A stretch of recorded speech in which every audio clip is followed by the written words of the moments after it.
おはようございます。昨日ブラックダウンテーブルのキャンプ場から移動してきて5時間6時間ぐらい途中休憩挟みながらエアリービーチに着きました。で、今日泊まってるのはノマズエアリービーチホステルっていうところで、ここはドミトリーとかもいっぱいあるんだけど、普通に車中泊できるキャンプスペースみたいなのが結構いっぱいあって、でそれのパワーなしのところに今日は泊まってます。で、明日もここに泊まらせてもらって、で今日はツアーに行くんだけど、ホワイトヘブンビーチとグレートバリアリーフの近くで2カ所シュノーケリングができるっていうツアーを予約してるんで、それに行ってきたいと思います。で、昨日からここ泊まってるんだけど、ちょっとバッテリーが問題起きちゃって、あんまりちゃんと充電されなくて、夜の間とか冷蔵庫がちょっと使えない状態だったから、ちょっと今日の夜はパワーの方に変えられるかっていうのをちょっと聞いてこようかなと思ってます。で、今日泊まってる場所はこんな感じ。区画が分かれてて、こんな感じでみんな車中泊で、この後ろの建物がドミトリーになってたりして、こっちもドミトリー。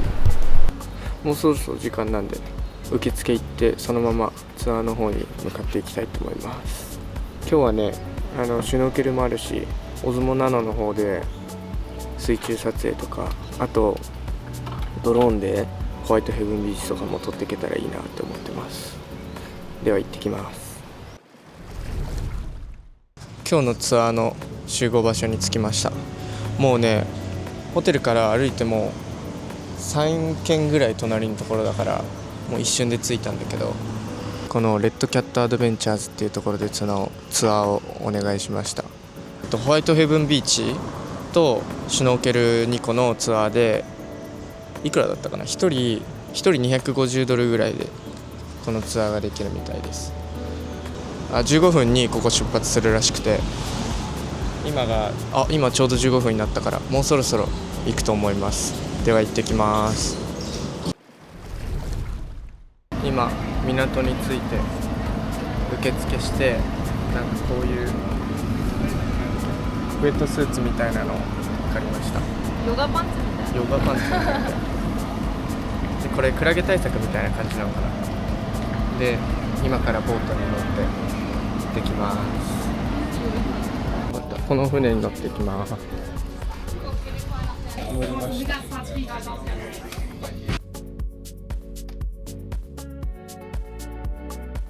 ブラウニーをもらいました。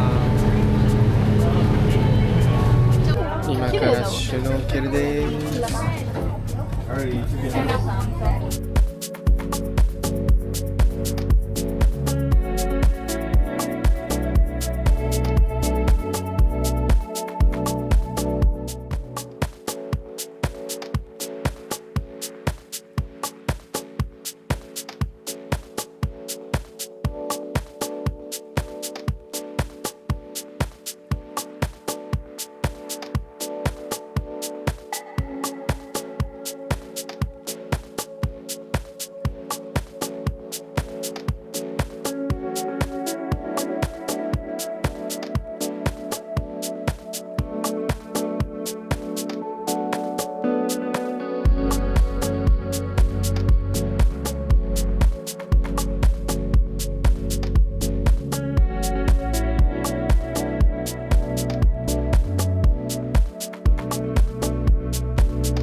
今1カ所目のシュノーケルが終わりました。2カ所目に向かうそうです。それでボートで帰ってもいいけど、自力で泳いでこのボートに乗ってもいいやって言われて、自力で泳いできたら思ったより上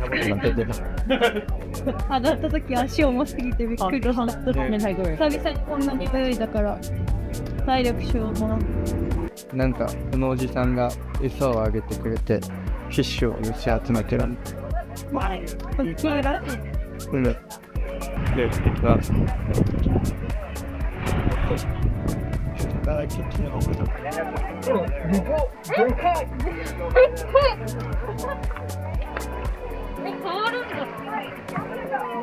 There's bigger fish than that.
次はビーチに行きます。でちょっと天気晴れてきた。すごい自分がある。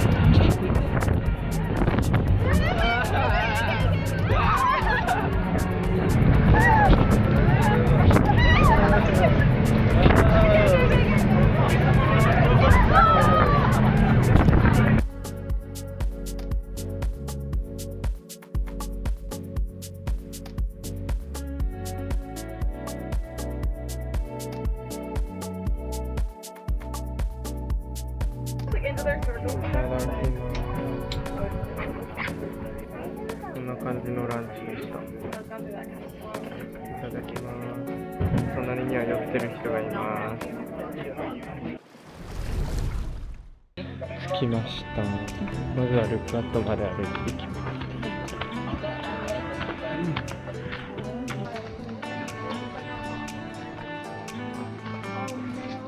ルックアットっぽいところに着きました。お、ちょうどね、さっきまで雲かかってたのに今ルックアットに着いたら晴れてきた。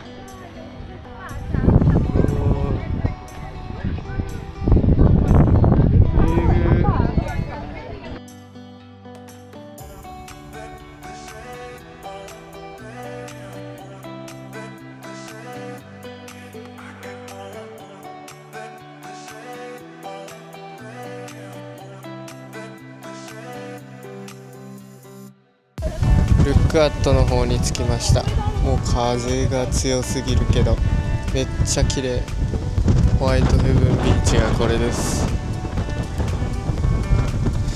あ、ちょうどちょっと曇ってきちゃった。でもさっきまでもっと曇ってたのに着いた途端に晴れてきてめっちゃ綺麗。でも風が強すぎてこれじゃあドローンが飛ばせなさそう。なので今回はドローンは諦めます。ひとまずビーチの方に降りていこうと思います。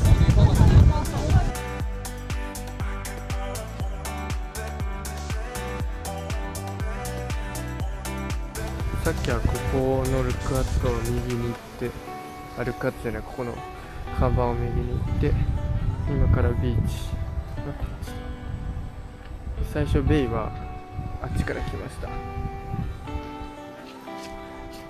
なのでビーチに行ってきます。ちゃんと舗装されてビーチ。まだまだ遠かった。おお、めっちゃ晴れてきた。暑い。暑くはない。眩しい。やばいくらい白い。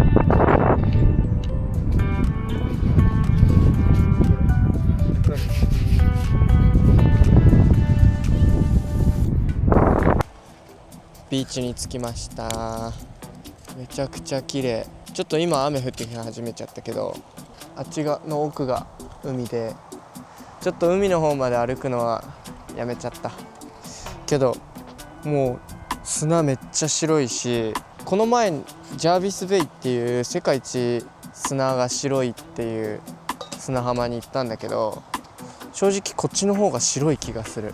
このやっぱりサンゴの砂なのかな、これがわからない。貝殻とかなのかな。ですっごい白い。もう眩しいぐらい。ジャービスベイの時は曇ってたらそんなに白く感じなかったけど、ここは曇っててもめっちゃ白い。さっき言ったルックアットもすごい綺麗な景色で最高です。でね、船降りた場所はこのホワイトヘブンの裏側なんだけど、その裏側から歩いてって、でルックアットの方1回行ってビーチの方に来たっていう感じです。でこのホワイトヘブンビーチ、お、晴れてきた。天気じゃない、太陽出てきた。1時間ぐらいだけいて、でそれで帰ってツアー終了っていう感じになります。楽しかった。スノーケルも楽しかったし、うまく撮れてるかわからないけど、でちょっとだけね、やっぱり風が強かったからかわかんないけど水はちょっと濁っちゃってたね。でもそれでもめちゃくちゃサンゴ綺麗に見れたし、でもう一つ2個目のポイントも魚めちゃくちゃいたし、なのでちょっとここでゆっくりして時間になったら戻っていきたいと思います。では。晴れてきた。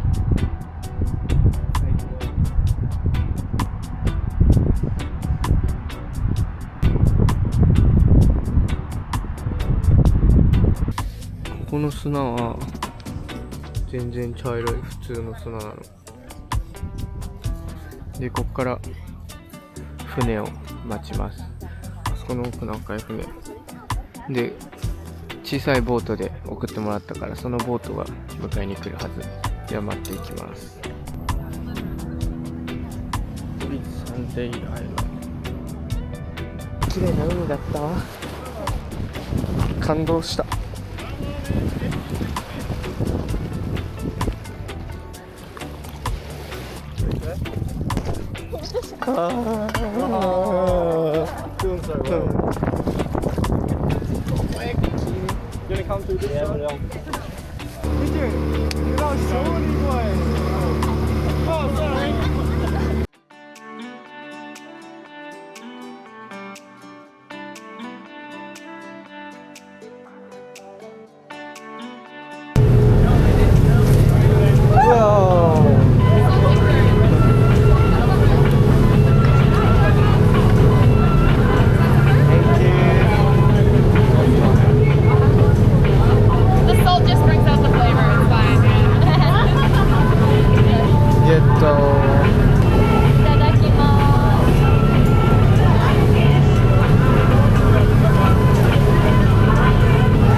もう俺のシャツびちょびちょだもん。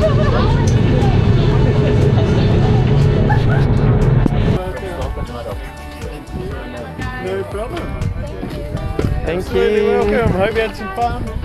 Thank you. Thank you. ほら、これがもう一つのオーシャンラフティングっていう。これは結構さ、波大きかったらさ辛そうだよね。ゲロ吐くけどさ、水とかもめっちゃ手前だったけど、これは楽しかったね。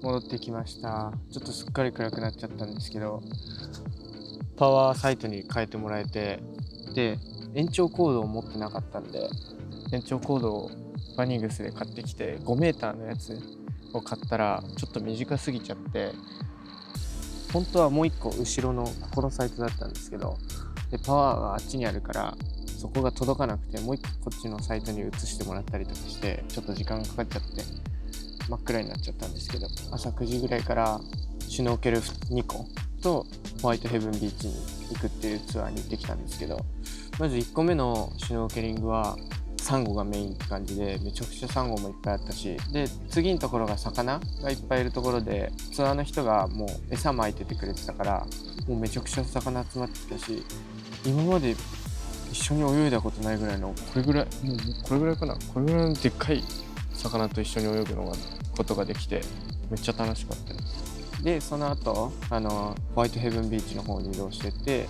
でルックアットに行って上から見たりとかで、ビーチに直接行ってみたりとかして、それもめちゃくちゃ白い砂で、今までで一番白い砂だったんじゃないかな。今回のツアーはハリケーンの影響が結構出ちゃうかなと思ってたんですけど、無事に行くこともできたし、雨も降らずに、風がちょっと強かったけど一応ツアー中は影響出ずに楽しむことができたんで、それは良かったです。でも行く途中と帰りの途中がちょっとやっぱり波が荒くて、乗り物用意する人は結構酔うかなって感じだった。でウルアスに売ってるこのトラバカームってやつのジンジャーってやつを買ったんですよ。でもこれはちょっとだけ弱めのやつで、もっと強いやつはその薬局とかに行かないと売ってないっぽくて、でもまあこれを飲んだら僕は全然いけました。ななちゃんこれだとあんまり効かなくて、もう結構酔っちゃってました。なんで船酔いする人はやっぱり飲んでった方がいいかなって思います。で明日は朝晴れてたらここら辺のエアリービーチ周辺を歩いてみようかなと思ってるんで、なんでここまで見てくれてありがとうございました。また次はこのまま南下してっていろんな街回っていこうと思ってるんで、それをまた撮っていきたいと思います。ありがとうございます。バイバイ。